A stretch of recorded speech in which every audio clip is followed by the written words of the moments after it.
ವರ್ಷಕ್ಕೆ ಪುನೀತ್ ಬ್ಯಾನರ್ನಲ್ಲಿ ಸಿನಿಮಾ ಶುರು. PRK productions ಚೊಚ್ಚಲ ಚಿತ್ರಕ್ಕೆ ನಿರ್ದೇಶಕ ಶಶಾಂಕ್. ಯಾರಿವನು ಕನ್ನಡದವನು, ಯಾರಿವನು ನಮ್ಮೂರವನು, ಯಾರಿವನು ನಮ್ಮನೆ ಮಗನು ಬಂದ್ರೆ ತೂಫಾನು, ಯಾರಿವನು ಜಂಟಲ್ಮ್ಯಾನು, ಯಾರಿವನು ಲೋಡೆಡ್ ಕಣ್ಣು, ಯಾರಿವನು ಕೊಹಿನೂರ್ ಚಮ್ಮು ಅನ್ನೋರ ಫ್ಯಾನು. ಬಾಲನಟನಾಗಿ ಮಿಂಚಿದ ಮೇಲೆ ಮೂಲತಃ ಪ್ರೊಡಕ್ಷನ್ಸ್ ನಿಂದ ಗುರುತಿಸಿಕೊಂಡಿದ್ದ ಪುನೀತ್ ರಾಜ್ಕುಮಾರ್ ನಂತರ ಹೀರೋ ಆದವರು. ಇದೀಗ ಮತ್ತೆ ನಟನೆಯ ಜೊತೆಗೆ ನಿರ್ಮಾಣ ಮಾಡುವತ್ತ ಮುಖ ಮಾಡಿದ್ದಾರೆ.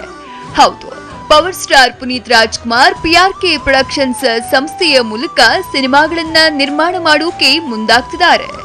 ಅದಂತೆ ಚೊಚ್ಚಲ ಸಿನಿಮಾಗೆ ತಯಾರಿ ಶುರುವಾಗಿತ್ತು. PRK ಪ್ರೊಡಕ್ಷನ್ಸ್ ನ ಚೊಚ್ಚಲ ಸಿನಿಮಾನ ಸ್ಯಾಂಡಲ್ವುಡ್ ನ ಕ್ರಿಯಾಶೀಲ ಮತ್ತು ಯಶಸ್ವಿ ನಿರ್ದೇಶಕರಲ್ಲಿ ಒಬ್ಬರಾದ ಶಶಾಂಕ್ ಅವರ ಹೆಗಲಿಗೇರಿಸಿದ್ದಾರೆ ಪುನೀತ್.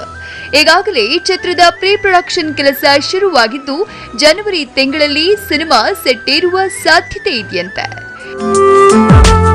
ಮುಂಗಾರು ಮಳೆ 2 ಆದಮೇಲೆ ಶಶಾಂಕ್ ರಿಯಲ್ ಸ್ಟಾರ್ ಉಪೇಂದ್ರ ಜೊತೆಗೆ ಸಿನಿಮಾ ಮಾಡುವುದಾಗಿಯೂ ಸುದ್ದಿಯಾಗಿತ್ತು.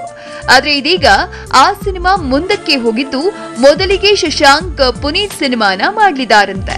ಪುನೀತ್ ಚಿತ್ರವನ್ನ ಮುಗಿಸಿದ ಮೇಲೆ ಶಶಾಂಕ್ ಉಪ್ಪಿ ಸಿನಿಮಾನ ಕೈಗೆತ್ತಿಕೊಳ್ಳಲಿದ್ದಾರಂತೆ.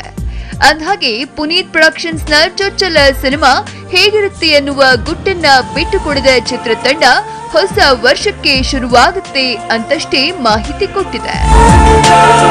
Entertainment bureau TV9.